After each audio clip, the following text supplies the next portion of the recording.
जय श्री राम। प्रभु, आप सबों ने श्री आनंद रामायण के मनोहर कांड के 10वें सर्ग के प्रथम और द्वितीय भाग में जो प्रसंग था उसका श्रवण किया। वो प्रसंग था चैत्र मास की महिमा, चैत्र मास में स्नान का फल, चैत्र मास में अयोध्या की महिमा, चैत्र मास स्नान व्रती के करणीय कीर्तों का विवेचन, चैत्र स्नान व्रती के लिए वर्जित पदार्थ, प्रतिपदा तिथि से नवमी पर्यंत चैत्र नवरात्र का पूजन विधान, नवरात्र में श्री आनंद रामायण के पाठ की विधि तथा महात्म्य, रामनवमी की पूजन विधि, चैत्र पूर्णिमा का महात्म्य, ये प्रसंग आप लोगों ने श्रवण किया था। अब प्रभु हम लोग श्री आनंद रामायण के 11वां सर्ग, आनंद रामायण के मनोहर कांड के 11वें सर्ग में प्रवेश कर रहे हैं। इस सर्ग के प्रथम भाग में हम लोग जो प्रसंग सुनेंगे वह है श्री राम के द्वारा चैत्र मास का महात्म्य प्रतिपादित करना। चैत्र मास में अयोध्या स्नान की महिमा। अब्जकपुर निवासी श्री रामदास द्वारा अपने पिता नरसिंह की कथा का वर्णन, 3 पिशाचों के उद्धार की कथा, ये प्रसंग आप लोग श्रवण करेंगे। प्रभु, प्रसंग प्रारंभ हो उसके पूर्व आप लोगों से नम्र निवेदन है, यदि आपने वीडियो को सब्सक्राइब नहीं किया है तो अवश्य ही सब्सक्राइब कर देंगे, बेल आइकन को दबा देंगे, कमेंट करेंगे, शेयर करेंगे, लाइक करेंगे। जय श्री राम। तो प्रसंग प्रारंभ हो रहा है, आप लोग ध्यानपूर्वक इसका श्रवण करें। विष्णुदास जी, शिष्य विष्णुदास जी बोलते हैं अपने गुरु रामदास जी से कि हे गुरु, आप यह बताएं कि सभी मासों में चैत्र मास किस कारण से श्रेष्ठ है, सर्वश्रेष्ठ है। तो श्री रामदास जी उन्हें बता रहे हैं, ब्रह्मा जी की प्रार्थना करने पर जब भगवान विष्णु ने पृथ्वी लोक में अवतार धारण का निश्चय किया तो वे अयोध्या के राजा महाराज दशरथ से महारानी कौशल्या के गर्भ से प्रकट हुए। उसमें चैत्र का महीना था, शुक्ल पक्ष था, नवमी तिथि थी, पुनर्वसु नक्षत्र था, 5 ग्रह अपने उस स्थान पर बैठे थे और मध्याह्न काल का समय था। भगवान श्री राम के राजमहल में प्रकट होते ही संपूर्ण संसार में आनंद छा गया। देवता दुंदुभी बजाने लगे, आकाश से पुष्प वृष्टि होने लगी। राजा दशरथ के महल में अनेक प्रकार के वाद्य पृथक पृथक बजने लगे, अलग अलग बजने लगे। नर्तकियाँ नृत्य करने लगी और मधुर मधुर गीत गाने लगी। उस समय संसार के सभी लोग उस शिशु को देखने के लिए दौड़ पड़े और राजा दशरथ के बालक का दर्शन कर और उन्हें परम आनंद की प्राप्ति हुई। देवराज इंद्र सहित स्वर्गलोक के देवगण विविध प्रकार के विमानों में सवार होकर माता कौशल्या के गर्भ से प्रकट हुए बालक श्री राम के दर्शन के लिए वहां पहुँचे। श्री राम के जन्म के हर्षोल्लास में ब्रह्मा, सूर्य देवता, रुद्र, इंद्र आदि सभी देवता अनेक प्रकार के उत्सव मनाने लगे। इस प्रकार के महोत्सव के समय प्रसन्न होकर आकाश में स्थित सभी देवता श्री राम जी को प्रणाम कर विविध स्तुतियों द्वारा उनका स्तवन करने लगे। देवता हर्षित होकर रघुत्तम श्री राम से कहने लगे, हे देव, हे देव, आज हम धन्य हो गए, आज हम धन्य हो गए, आज हम धन्य हो गए। अब हम लोग राक्षसों के भय से मुक्त हो गए हैं। हे प्रभु, आपने राक्षसों का संहार करने के लिए ही अवतार ग्रहण किया है। हे देव देव, हे कृपा निधान, हम लोगों के लिए यह बहुत ही हर्ष का समय है। इसी कारण आपके आविर्भाव का यह समय अत्यंत पवित्र और श्रेष्ठ होगा। यह समय जो है अत्यंत पवित्र और सर्वश्रेष्ठ होगा। हे प्रभु, आप हम पर कृपा करें और हमें बहुत से वरों को प्रदान करें। देवताओं की इस प्रकार की प्रार्थना सुनकर भगवान श्री हरि उन सभी पर अत्यंत ही प्रसन्न हुए।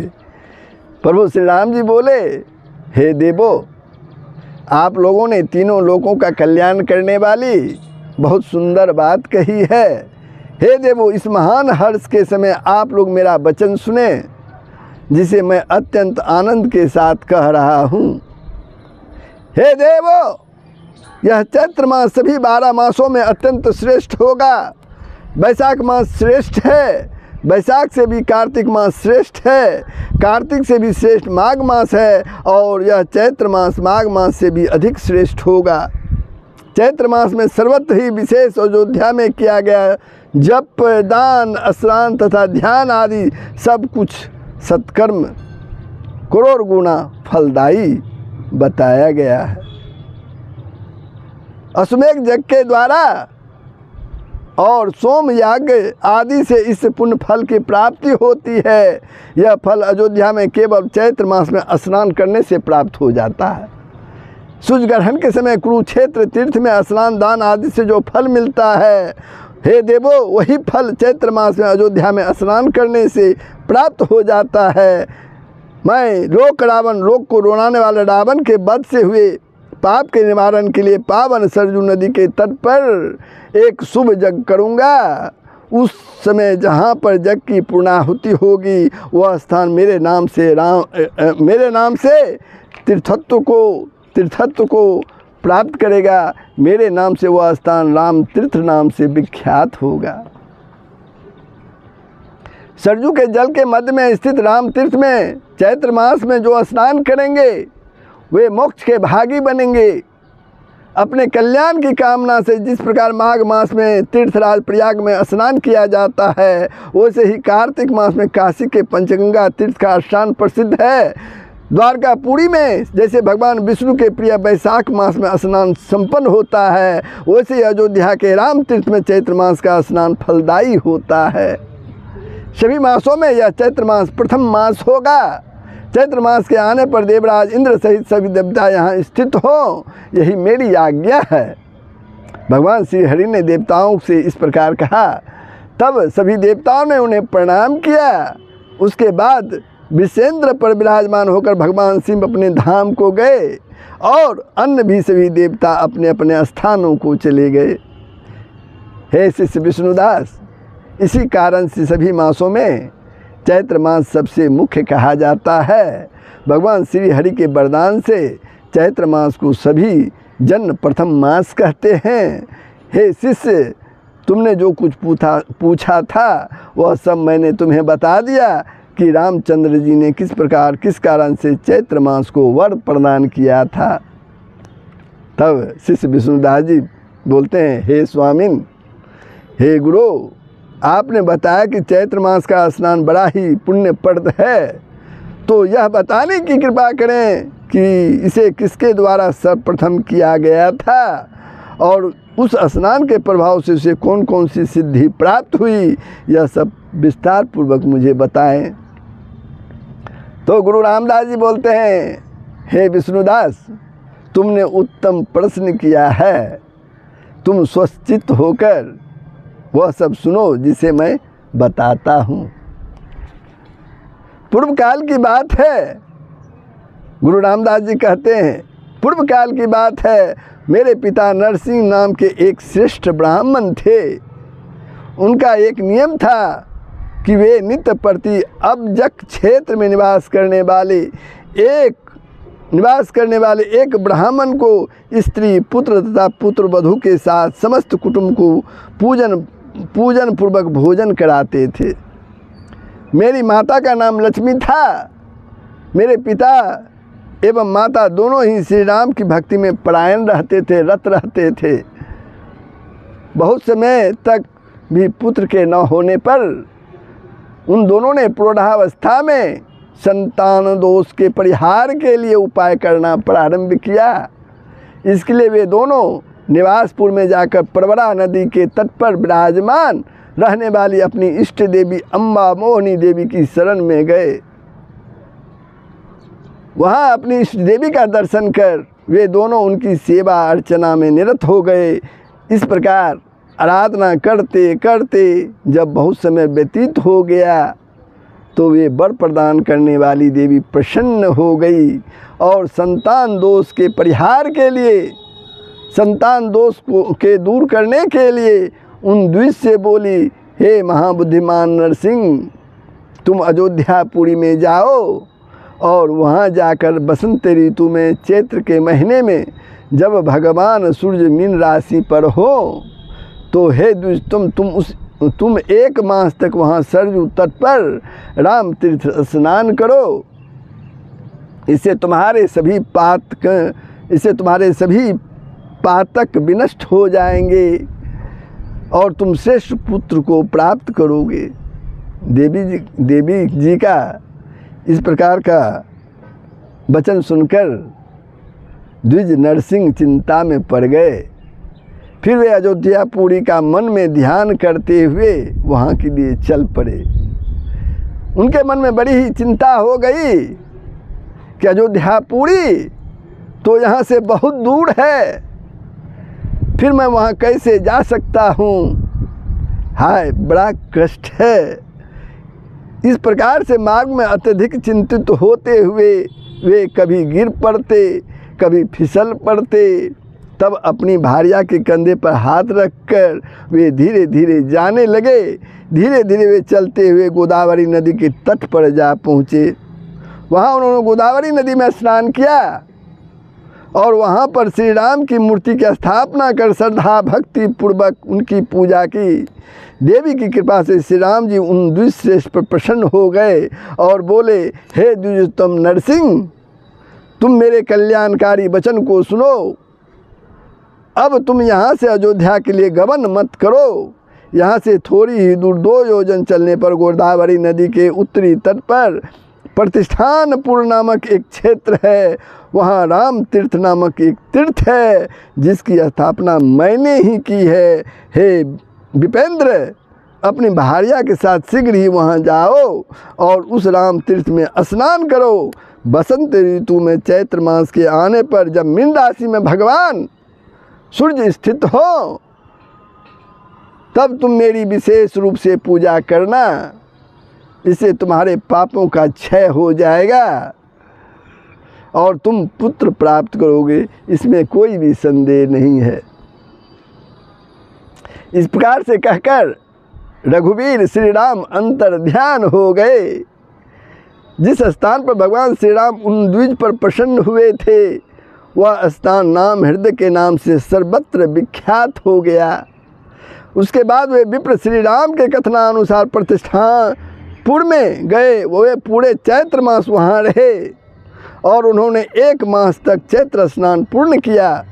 वे नित्य सूर्योदय से पूर्व जग जाते और शौच आदि कृत्यों को संपन्न कर सरजू के संगम पर स्थित उस राम तीर्थ में नित्य स्नान करते और स्वर्णगिरी पर जाकर भक्तिपूर्वक श्री राम की पूजा किया करते थे। वे प्रत्येक दिन स्वर्णगिरी की 9 परिक्रमाएं करते थे। 9 प्रकार के पुष्पों तथा 9 प्रकार के नैवेद्यों के द्वारा श्री राघव की पूजा करते थे।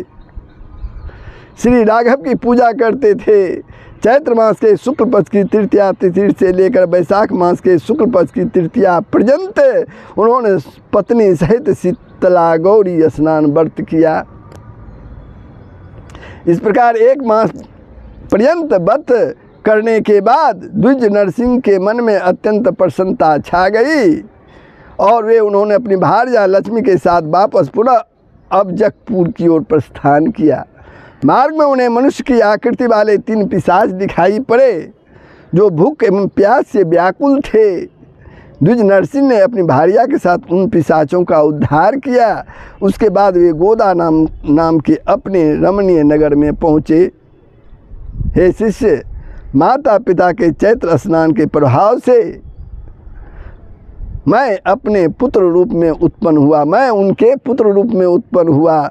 इसलिए मैंने चैत्र मास में सरजू के पवित्र जल में स्नान करने को अत्यंत ही श्रेष्ठ कहा है।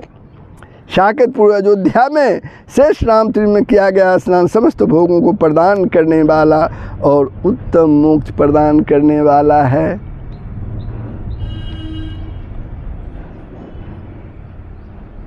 विष्णुदास जी फिर पूछते हैं, उन ब्राह्मण के किस उपाय के द्वारा वे तीनों पिशाच योनि से मुक्त हुए और किस पाप के कारण उन्हें पिशाच योनि प्राप्त हुई, मैं आपके मुख से इस विषय में विस्तार पूर्वक सुनना चाहता हूँ।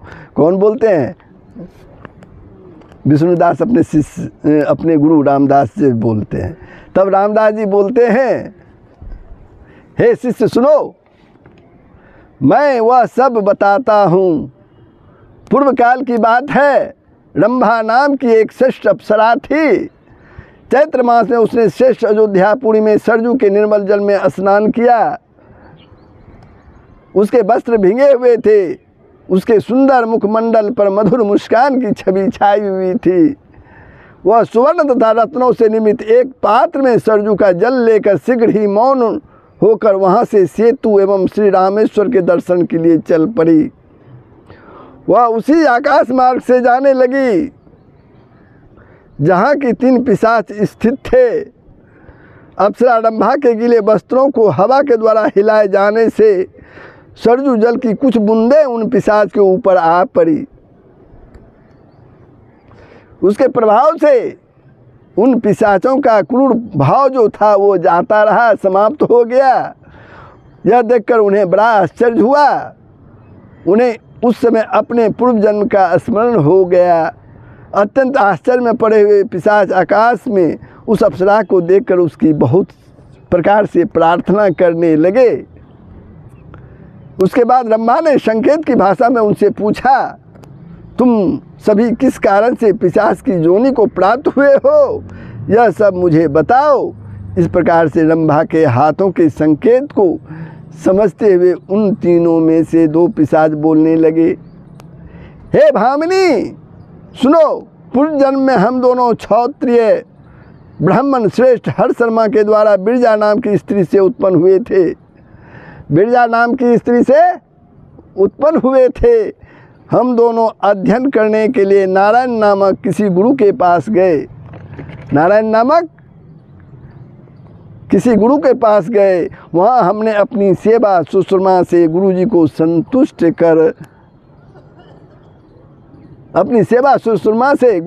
संतुष्ट कर लिया।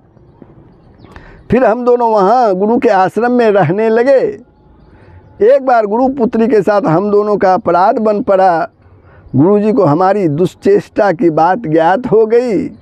तब क्रुद्ध हो गुरुजी ने हम दोनों तथा उस कन्या इस प्रकार तीनों को पिशाच होने का शाप दे डाला।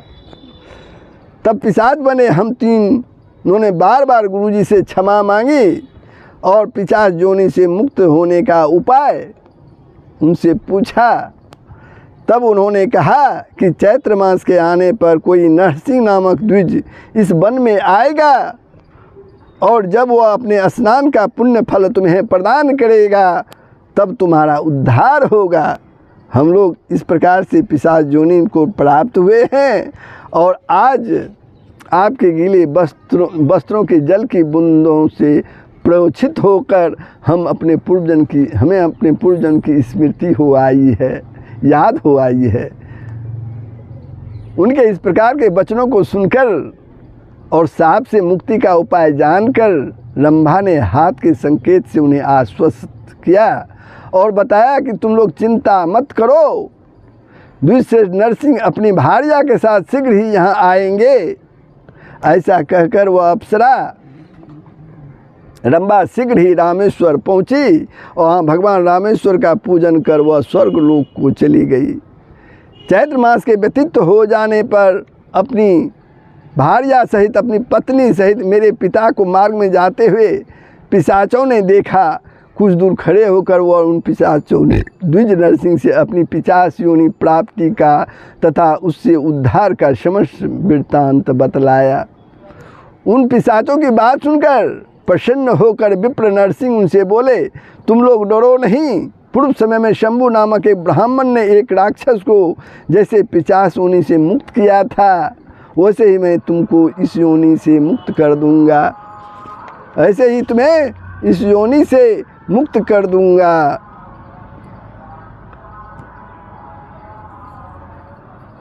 ऐसे ही तुम्हें इस योनि से मुक्त कर दूंगा। अब किस प्रकार मुक्त होते हैं ये पिशाच, उसके आगे की जो कहानी है वो हम लोग अगले भाग में प्रसंग में श्रवण करेंगे। बंधुओं, ये प्रसंग यहीं समाप्त होता है। अगले भाग में हम लोग श्रवण करेंगे कि शंभु कौन है और राक्षस कौन है तथा कब उन्होंने राक्षस को उस योनि से मुक्त किया था। ये कहानी सुनते हुए पिशाचों, तीनों पिशाचों को मुक्ति की कथा भी हम लोग श्रवण करेंगे। तो प्रभु, ये प्रसंग कैसा लगा कमेंट के माध्यम से बताएंगे, शेयर करेंगे। अगर आपने वीडियो को सब्सक्राइब नहीं किया है तो सब्सक्राइब कर देंगे। जय श्री राम, जय श्री हरि। सबका कल्याण होगा, पूरे विश्व का कल्याण होगा। यही सनातन धर्म का मूल तत्व है। जय श्री राम।